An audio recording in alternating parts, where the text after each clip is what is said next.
Student good morning good morning good morning last લેક્ચરમાં આપણે વાત કરી પ્રકાશ સંશ્લેષણની પ્રક્રિયાનું સ્થાન હા પર્ણમાં મધ્યપર્ણ પેશીમાં હરિતકણોદક પેશી જેને આપણે કહીએ છીએ હરિતકણમાં પ્રક્રિયા થાય હરિતકણમાં પ્રક્રિયા માટે રંજક દ્રવ્ય ક્યાં આવેલું છે જે તમને ખબર છે થાઇલેકોઇડમાં રંજક દ્રવ્ય ભેગા મળીને શું બનાવતું હતું લાઇટ હાર્વેસ્ટિંગ કોમ્પ્લેક્સ યસ તો જોઈએ આગળ કન્ટિન્યુ કરીએ ઓકે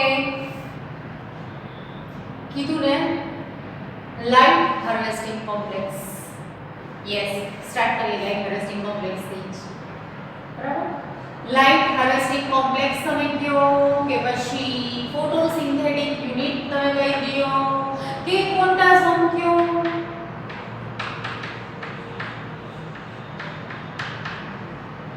ઘણા બધા PS1 PS2 પ્રકાશગ્રાહી સંકુલ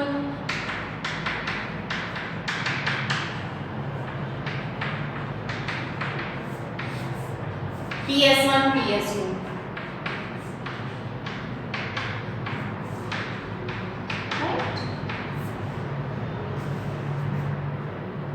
तो PS1 PS2 કોને કહેશું फोटो पिगमेंट सिस्टम 1 ने photo pigment system 2 photo pigment system 1 એવી રીતના ફોટો પિગમેન્ટ સિસ્ટમ 2 તમે પિગમેન્ટ વર્ડ યુઝ ન કરો તો ફોટો સિસ્ટમ 1 ને ફોટો સિસ્ટમ 2 એવું પણ કયો છે લો અહીંયા લખું છું ફોટો સિસ્ટમ 2 આપણે કીધું ને કે ભાઈ હરિતકણમાં સ્પેશિયલી કેવી રીતે અત્યારે હું અહીંયા હરિતકણ ડ્રો કરું છું હરિતકણમાં આપણે વાત કરી કે ભાઈ આ ફોટોપિગમેન્ટ સિસ્ટમ છે કઈ જગ્યાએ આવેલી છે તો કે ભાઈ ફોટોપિગમેન્ટ સિસ્ટમ છે થાઇલેકોઇડ પટલમાં છે હરિતકણમાં પટલની તંત્ર એમાં ગ્રીના થાઇલેકોઇડ તમે કયો કે પછી તમે ફેટ ચેનલ લઈ લ્યો સ્ટ્રોમા થાઇલેકોઇડ કયો સ્ટ્રોમા લેમેલા કયો જે કયો હો એલા સ્ટ્રોમા લેમેલામાં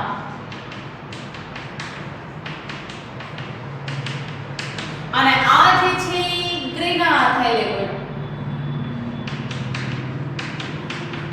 એકને થાઇલેકોઇડ કહીએ છે તો ત્યાં આ પિગમેન્ટ જે છે ફોટોપિગમેન્ટ સિસ્ટમ 1 અને પિગમેન્ટ સિસ્ટમ 2 અહીંયા આવેલું છે જે આપણે જોયું લાસ્ટ અને જે પ્રકાશને શું છે બરાબર જે શું કરશે સૂર્યપ્રકાશની વિવિધ તરંગલંબાઈનું શું કરે છે શોષણ કરવાનું છે જે સૂર્યપ્રકાશની વિવિધ તરંગલંબાઈનું શોષણ કરે તો કઈ તરંગલંબાઈનું શોષણ કરે છે ડિપેન્ડ્સ ઓન ધેટ ફોટોપિગમેન્ટ સિસ્ટમ 1 અને ફોટોપિગમેન્ટ સિસ્ટમ 2 એવા નામ જનરલી એનું પ્રકાશ સંશ્લેષણની પ્રક્રિયામાં કયા ક્રમે ઉપયોગમાં લેવાય છે એ રીતે નથી પડ્યો કયા ક્રમે શું થાય એના આધારે છે પહેલા ફોટોપિગમેન્ટ સિસ્ટમ ધ્યાનમાં આવી નામ 1 આપી દીધું પછી બાદમાં ખબર પડી કે બીજું ફોટોપિગમેન્ટ સિસ્ટમ છે તો 2 નામ આપી દીધું કઈ રીતે સંશોધન થયું છે એના આધારે નામકરણ છે પણ હવે એની જ આપણે વાત કરીશું હું એક જ થાઇલેકોઇડનો હવે એનલાર્જ કરીશ એક જ થાઇલેકોઇડનો એનલાર્જ કરીશ આ એક થાઇલેકોઇડનો એનલાર્જ કરીને અહીંયા ડ્રો કરું છું રાઈટ ઓકે જો થાઇલેકોઇડને આપણે એનલાર્જ કરીએ છીએ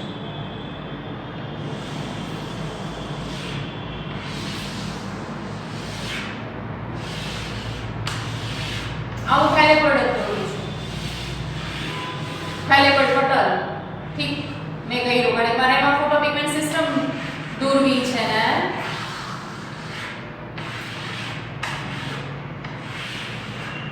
આ થાઇલેકોઇડ દોરીને થાઇલેકોઇડ પટલ છે એનું પોલાણ છે રાઈટ ઓકે તો જોઈ લખું છું આ થાઇલેકોઇડ પટલ છે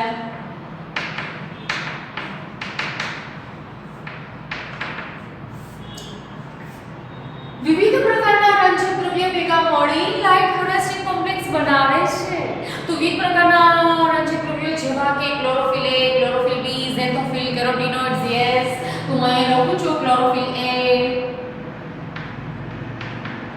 પછી ક્લોરોફિલ B પણ હોય ઝેન્થોફિલ નો X કરી નાખું છું, કેરોટીનોઇડ્સ નો C કરી નાખું છું અને આવા ઘણા બધા કેટલા બધા ક્લોરોફિલ B હોય, કેટલા બધા ક્લોરોફિલ C હોય, સોરી મેઇન આપણે આ C D E છે ને ક્લોરોફિલના પ્રકાર આપણે મેઇન ચાર જ લીધા છે, કેરોટીનોઇડ્સ અને ઝેન્થોફિલ. તો આ એક ધારો કે રંજક દ્રવ્ય તંત્ર બન્યું. એવી જ રીતના બીજું આપણે જસ્ટ દોરીએ બેની વાત કરીએ છીએ. અહીંયા હું ક્લોરોફિલ A અને સાથે સાથે બીજા ઝેન્થોફિલ, કેરોટીનોઇડ્સ, ક્લોરોફિલ B આવું ડ્રો કરું છું. રાઈટ? વિવિધ તરંગલંબાઈનું શોષણ કરે, પ્રકાશની વિવિધ તરંગલંબાઈનું શોષણ કરે, હું અહીંયા ડ્રો કરું છું. જો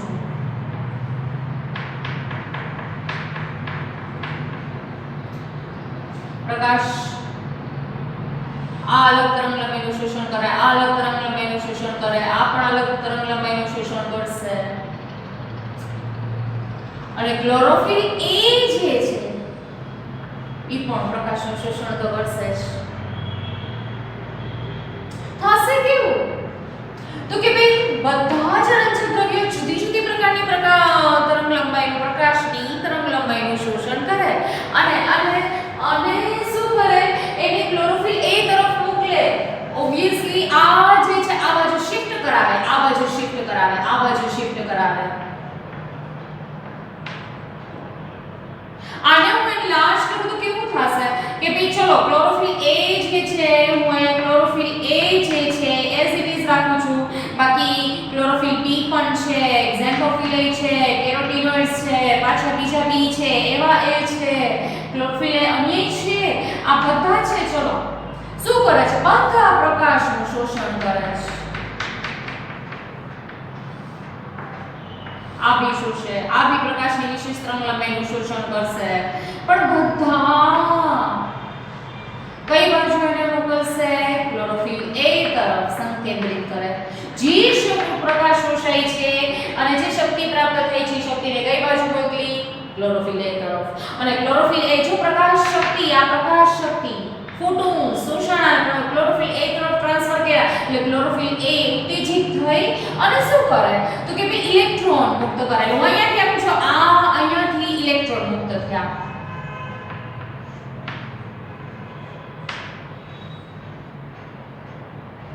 અને જે વિજાણુ પરિવહન તંત્ર જે આવેલું છે ઇલેક્ટ્રોન ટ્રાન્સપોર્ટ સિસ્ટમ માંથી પસાર થાય. અને આ દરમિયાન શું થશે? આ દરમિયાન શેનું નિર્માણ થશે? તો કે ભાઈ આ દરમિયાન એટીપી નું નિર્માણ થાય. શું થયું? તો કે ભાઈ પ્રકાશ શક્તિનું રૂપાંતરણ કેમાં થયું? તો કે ભાઈ પ્રકાશ શક્તિ નું રૂપાંતરણ કેમાં થયું? તો કે ભાઈ વિજાણુ શક્તિમાં. અને પછી વિજાણુ શક્તિ કેમાં રૂપાંતરિત થઈ? રાસાયણિક શક્તિમાં. આ રાસાયણિક શક્તિ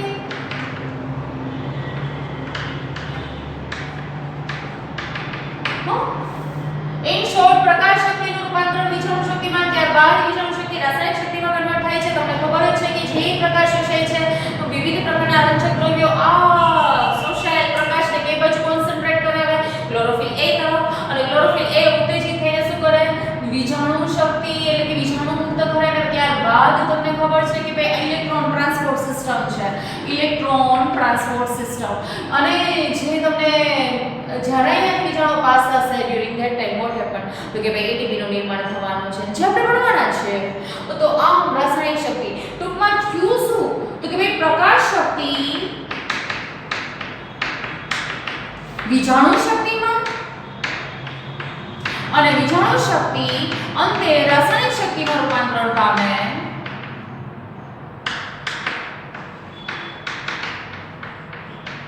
અને આ ક્રિયા કોના દ્વારા શક્ય બની?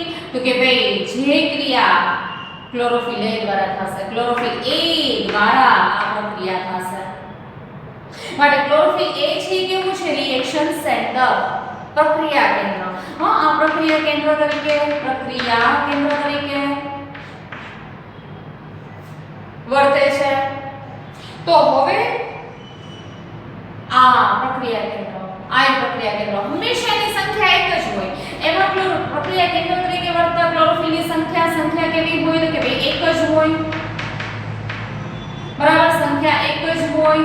પણ અન્ય રંજક દ્રવ્યો કીધું હતું ને કે ભાઈ ઘણા બધા રંજક દ્રવ્યો ભેગા મળીને લાઇટ હાર્વેસ્ટિંગ કોમ્પ્લેક્સ બનવાનું છે. તો ખરેખર અહીંયા રંજક દ્રવ્યો કેટલા આવેલા છે તો કે 230 થી લઈને આપણે કેવા કીધા હતા 400, 230 અથવા તો 250 થી લઈને આપણે કેવા કીધા હતા 400. તો આટલા બધા રંજક દ્રવ્યોમાં પ્રક્રિયા કેન્દ્ર તરીકે વર્તતું હોય એવું ક્લોરોફિલ તો એક જ હોય. અને જે 700 nm તરંગલંબાઈથી ઉત્તેજિત થાય અથવા તો 680 તરંગલંબાઈથી ઉત્તેજિત થાય.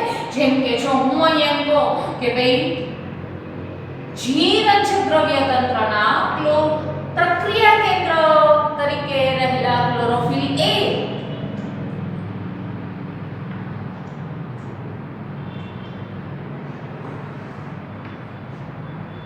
680 nm તરંગલંબાઈથી ઉત્તેજિત થાય.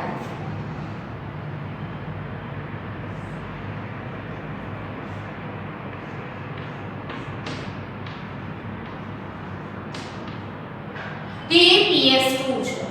તો આ PS2 છે અને જો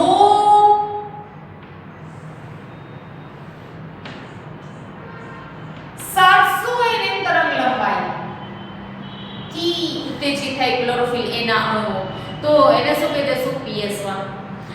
એટલે PS1 PS2 જનરલી કહે તો PS1 જે છે એના પ્રક્રિયા કેન્દ્રમાં રહેલા ક્લોરોફિલ A ના અણુઓ 700 nm તરંગલંબાઈથી વધારે ઉત્તેજિત થાય અને પછી ઇલેક્ટ્રોન મુક્ત કરશે. યસ, અહીંયા પણ ઇલેક્ટ્રોન આપણે મુક્ત કરી શકીએ.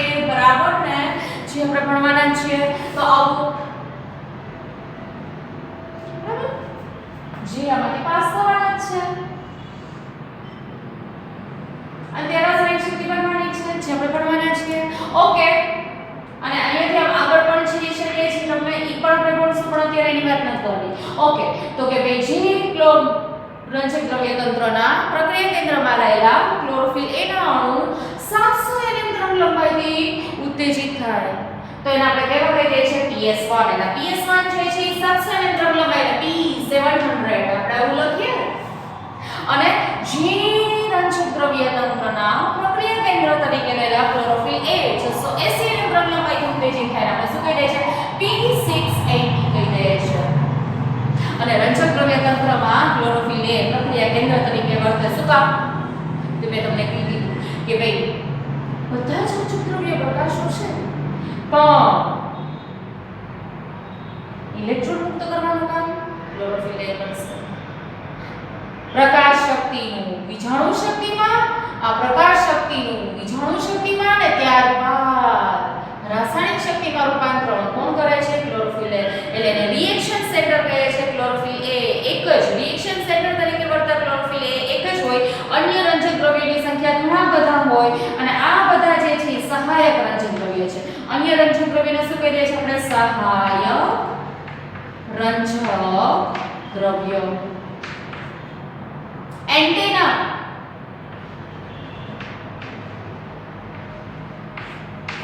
તમે એન્ટેના કહી શકો, રાઈટ? સહાયક રંજક દ્રવ્ય તમે એને કહી શકો. આ મુખ્ય પ્રક્રિયા કેન્દ્ર તરીકે વર્તે. ક્લોરોફિલ A મુખ્ય પ્રક્રિયા કેન્દ્ર.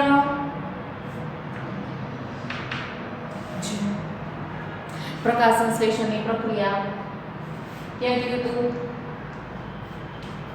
કઈ જગ્યાએ આપણે કીધી હતી પ્રકાશ સંશ્લેષણનું સ્થાન કહેવાનું? પ્રકાશ સંશ્લેષણનું સ્થાન આપણે કઈ જગ્યાએ કીધું? પર્ણમાં, મધ્ય પર્ણપેશીમાં, હરિતકણ. હરિતકણમાં બે ભાગ કીધા હતા. એક તો આ સ્ટ્રોમા અને ગ્રેનના ભેગા મળીને શું બની જતું હતું? પટલમય તંત્ર. ટૂંકમાં બે ભેગા મળીને શું બનતું હતું? પટલમય તંત્ર. અને આ જે બાકીનો ભાગ હતો એને આપણે આધારક કીધો. તો ખરેખર પ્રકાશ સંશ્લેષણની પ્રક્રિયા જે છે ભાગમાં વહેંચાયેલી છે. બંને ભાગમાં વહેંચાયેલી છે. જોઈએ હું અહીં ફરીથી ડ્રો કરું છું. જો ફરીથી ડ્રો કરું છું.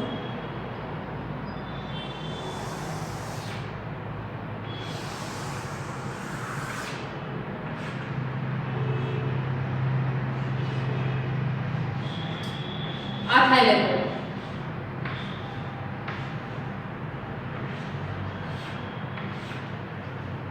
આમ જ લખીએ. પ્રકાશ સંશ્લેષણ બે તબક્કામાં થાય છે. પ્રકાશ પ્રક્રિયા, અંધકાર પ્રક્રિયા, light reaction, dark reaction. Okay, તો જો શું થશે? રંજક દ્રવ્યો હવે તમને ખબર છે કઈ જગ્યાએ આવેલા છે. ઓલરેડી ખબર છે પણ આપણે ડિસ્કસ રીકેપ કરવાનું છું. આ જગ્યાએ રંજક દ્રવ્ય છે. પ્રકાશ શોષણ. પ્રકાશનું શોષણ કરે. શોષણ કરે તેમ કીધું તો વિજાણુ શક્તિ ને ત્યારબાદ રાસાયણિક શક્તિ. યસ, એટીપી નું નિર્માણ થશે. ઓકે, તો હું અહીંયા લખું છું એટીપી નું નિર્માણ થશે. એડીપી માંથી થશે. યસ, એડીપી એમાં ઇનઓર્ગેનિક ફોસ્ફેટ જોડાઈ જશે. એડીપી પ્લસ ઇનઓર્ગેનિક ફોસ્ફેટ અને શું બની જાય? એટીપી. એક તો આ અને બીજું શું થશે?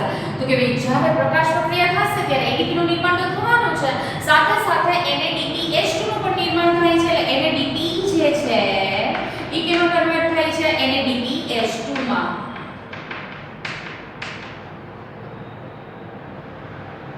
રાઈટ?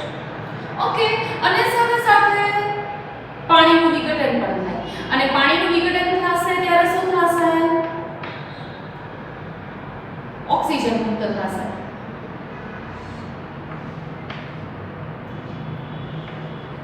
શું મેં દેખાડ્યું છે? પાણીનું વિઘટન.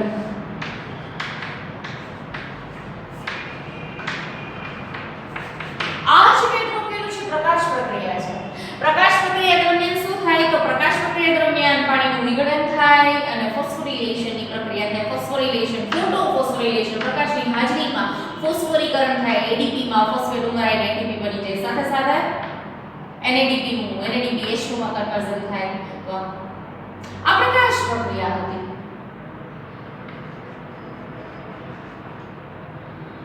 હવે આ પ્રકાશ અંધકાર પ્રક્રિયા દરમિયાન વાતાવરણમાંથી CO2 આવશે. વાતાવરણમાંથી CO2 આવ્યો અને આ CO2 જે છે આ CO2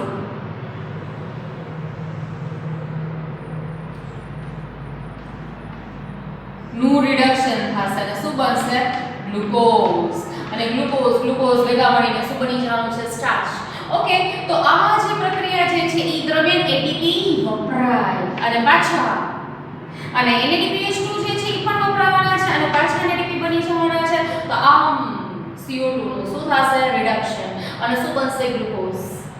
આ જે પ્રક્રિયા છે એ અંધકાર પ્રક્રિયા છે. ડાર્ક રિએક્શન, અંધકાર પ્રક્રિયા. કેવું થાય છે? તો કે ભાઈ હરિતકણમાં પ્રકાશ સંશ્લેષણની ક્રિયા માટે શ્રમ વિભાજન જોવા મળે. કાર્યની વહેંચણી બે ભાગમાં, બે મુખ્ય ભાગ હતા. એક તો પટલમય તંત્ર હતું જેમાં ફ્રેક્શનલ એટલે સ્ટ્રોમા લેમેલા કહ્યું છું. બીજું ગ્રેના કહીએ છે. આ જે છે એ શેનું સ્થાન છે? એટલે પટલમય તંત્ર છે એ શેનું સ્થાન છે? પ્રકાશ પ્રક્રિયાનું. પ્રકાશ પ્રક્રિયા અહીંયા થાય. અને જે આપણે જોયું કે પ્રકાશ પ્રક્રિયા થાય છે એ દરમિયાન પાણીનું વિઘટન થાય, એડીપી માંથી એટીપી બને અને NADP માંથી NADPH2 બને. તો આ આપણે જોયું. હવે અને જ્યારે પાણીનું વિઘટન થશે ત્યારે ઓક્સિજન મુક્ત પણ થવાનો છે.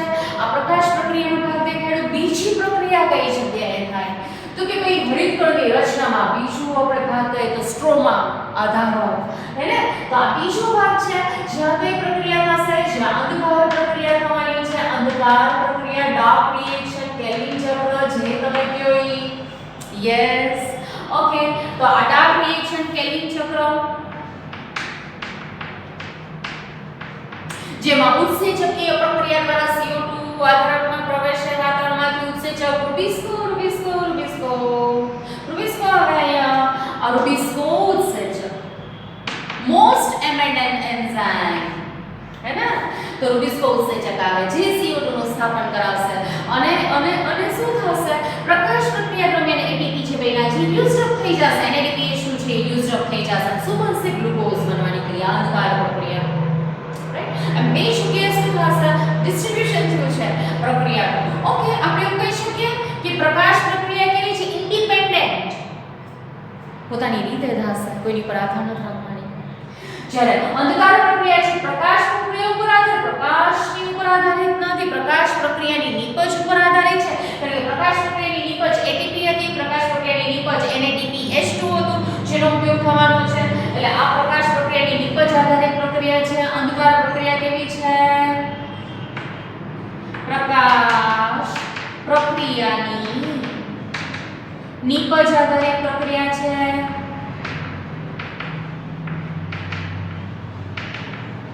આ કેવી છે પ્રકાશ પર આધારિત પ્રક્રિયા છે. આ પ્રકાશ પર આધારિત પ્રક્રિયા. જ્યારે આ પ્રકાશ પર આધારિત નથી, ક્યાં સ્વભાવમાં છે હરિતદ્રવ્યો પ્રકાશ શોષાઈ શકે ના, પ્રકાશ માત્ર આ જગ્યાએ શોષાય અને શોષાય છે ત્યારે કઈ ઘટના બને છે જે તમને ખબર છે ATP બને NADPH2 પણ બનવાનું છે, રાઈટ. તો આપણે ડિસ્ટ્રીબ્યુશનની વાત કરી પણ આપણે કહીએ છીએ રંજકદ્રવ્યો જે આવેલા છે, બરાબર, જેની આપણે વાત કરીએ રંજકદ્રવ્યો શું મેં અહીંયા ક્લોરોફિલ A નું સ્ટ્રક્ચર ડ્રો કર્યું છે. ક્લોરોફિલ A, આ ક્લોરોફિલ A છે. તમે જુઓ આટલો ભાગ આ એસ્ટર બોન્ડ મેં કર્યો, આ એસ્ટર બોન્ડ છે જેની ઉપરનો ભાગ આ જે છે શું છે તો આ પોર્ફાયરિન રિંગ કહી શકાય. અને શું કહેવાય પોર્ફાયરિન રિંગ કહી શકીએ. અને આપણે પોર્ફાયરિન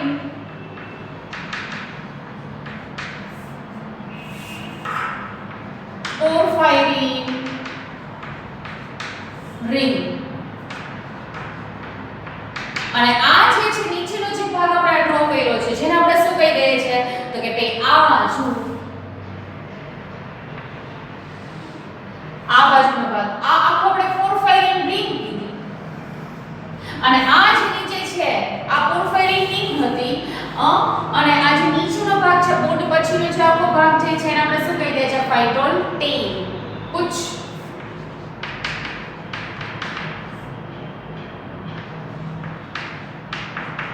ઓકે. તો જો પોર્ફાયરિન રિંગ છે એમાં તમે જો તો ટેટ્રાપાયરોલ રિંગ જોવા મળે. First, second, third and fourth tetrapyrrole ring. પણ એવું કદાચ પાંચમી રિંગ નહીં કહે છે. તો ટેટ્રાપાયરોલ રિંગ તમને જોવા મળે. આ વસ્તુ જોવા મળે ટેટ્રા એટલે ચાર, પાયરોલ રિંગ જોવા મળે.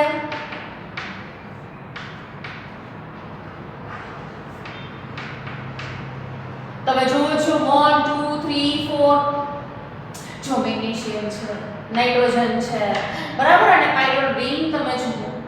હવે જો પૂછ જે છે એક દ્વિબંધ ધરાવે, બરાબર. અને આપણે વાત કરીએ કે ભાઈ અત્યારે મેં ક્લોરોફિલ A ડ્રો કર્યું છે. કેવી રીતે ખબર પડે ક્લોરોફિલ A તો કે ભાઈ બીજી પાયરોલ રિંગનો ત્રીજો કાર્બન. ક્લોરોફિલ A માં કેવું હોય તો કે ભાઈ ક્લોરોફિલ A જે છે એમાં સેકન્ડ પાયરોલ રિંગ જે છે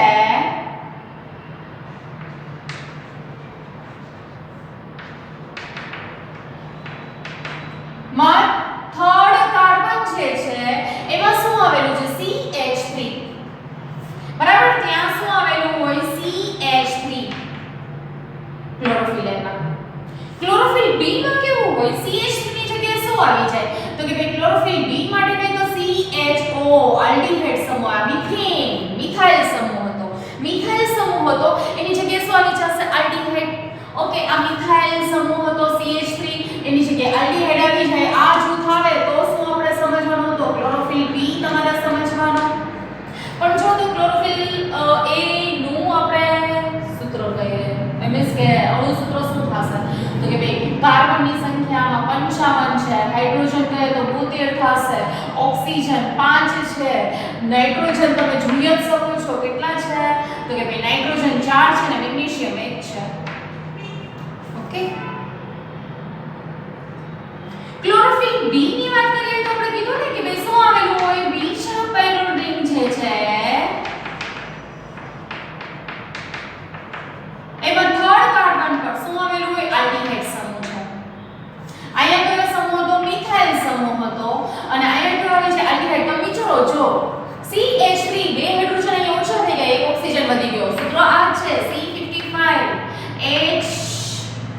બે ઓછા કરવાના છે 72 હતા કેટલા થઈ જશે 70 થઈ જશે એક ઓક્સિજન વધી જશે 6 બાકી સિંક નાઇટ્રોજન Mg બરાબર N4 છે અને Mg 1 તો આ આપણે ક્લોરોફિલ B તો આનું સૂત્ર આપણે ધ્યાનમાં રાખશું ઈ સિવાય તમને ખબર છે કે અત્યારે ચક્રવ્યૂહ આપણે જોઈએ જો આ તો યુનિવર્સલ પિગમેન્ટ છે બધામાં જોવા મળશે ક્લોરોફિલ B બદામી યાદ કરો બદામી લીલમાં જોવા મળે ક્લોરોફિલ B ઓકે આ તમને યાદ જ છે બદામી લીલ બધી લીલી વનસ્પતિમાં હોય એવું નથી પણ બદામી લીલ તમે યાદ કરો ઓકે સિવાય ક્લોરોફિલ C પણ હોય ક્લોરોફિલ D પણ હોય ક્લોરોફિલ C બ્રાઉન આલ્ગીમાં જોવા મળે બદામી લીલ તમે કહો છો એમાં જોવા મળે ડાયટમ્સમાં જોવા મળે બરાબર એના સ્ટ્રક્ચર આપણે ન જોતા ક્લોરોફિલ D જે છે યાદ કરો રેડ આલ્ગીમાં જોવા મળે રેડ આલ્ગી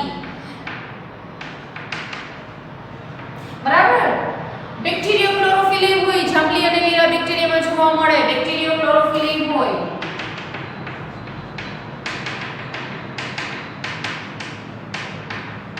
પ્રકાશ સંશ્લેષી બેક્ટેરિયામાં પણ તમે યાદ કરો આપણે ઝેન્થોફિલ અને કેરોટીનોઇડ્સ એ જોઈએ છે કેરોટીનોઇડ્સ આપણે બોલીએ તો એની અંદર કેરોટીન ને ઝેન્થોફિલ બંને આવી જાય પણ આપણે એવું ટેક્સ્ટમાં ઇમ્પોર્ટન્ટ થઈને આપણે સીધું કેરોટીનોઇડ્સ કેરોટીનોઇડ્સ ની અંદર કેરોટીનોઇડ્સ ની અંદર શું આવી જાય હું એમ કહું છું કેરોટીનોઇડ્સ ની અંદર ઝેન્થોફિલ અને કેરોટીન આવી જાય બરાબર તો આપણે એની અંદર જ હવે એમાં કેરોટીન ની આપણે વાત કરીએ એનું અણુસૂત્રની વાત કરીએ તો શું થશે C40 અને H56 છે આનું આપણે કહીએ તો C40 H56 અને O2 એને પ્રકાર છે પણ જે આપણે જોવા નથી બરાબર તો આ આપણે હરિતદ્રવ્ય હરિતદ્રવ્યનું નિર્માણ ચેપ્ટર 14 માં યાદ કરો ક્રેબ્સ ચક્ર દરમિયાન સક્સીનેલ કોએન્ઝાઇમ A બને ક્રેબ્સ ચક્રમાં સક્સીનેલ કોએન્ઝાઇમ A બને અને આ સક્સીનેલ કોએન્ઝાઇમ ગ્લાયસિન સાથે જોડાય અને શું તો કે ભાઈ પ્રોટોક્લોરોફિલ બને અને પ્રોટોક્લોરોફિલ પ્રકાશની હાજરીમાં ક્લોરોફિલમાં કન્વર્ઝન હે ને હું એમ કહું છું કે સક્સીનેલ કોએન્ઝાઇમ એ જે છે અહીંયા લખીએ સક્સીનાઇલ કોએન્ઝાઇમ A પ્લસ ગ્લાયસિન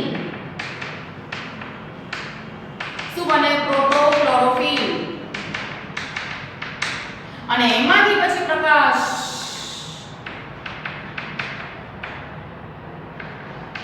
અંશુ બની જશે ક્લોરોફિલ જો બધામાં પ્રકાશની જરૂરિયાત નથી આવૃત્તિશાળી વનસ્પતિ હોય ને એમાં જ પ્રકાશની હાજરી જરૂરી છે બાકી નહીં કામ ક્લોરોફિલનું સંશ્લેષણ થાય આ રીતે ક્લોરોફિલનું સંશ્લેષણ થાય સંશ્લેષણ કેવી રીતે થશે ક્લોરોફિલનું જે આપણે જોયું ક્લોરોફિલનું સંશ્લેષણ જોયું ચાર પ્રકારના પિગમેન્ટ આવેલા છે કેવી રીતે ખબર પડે જે ક્રોમેટોગ્રાફીથી ખબર પડે છે નેક્સ્ટ લેક્ચરમાં જોશું આપણે ઓકે બાય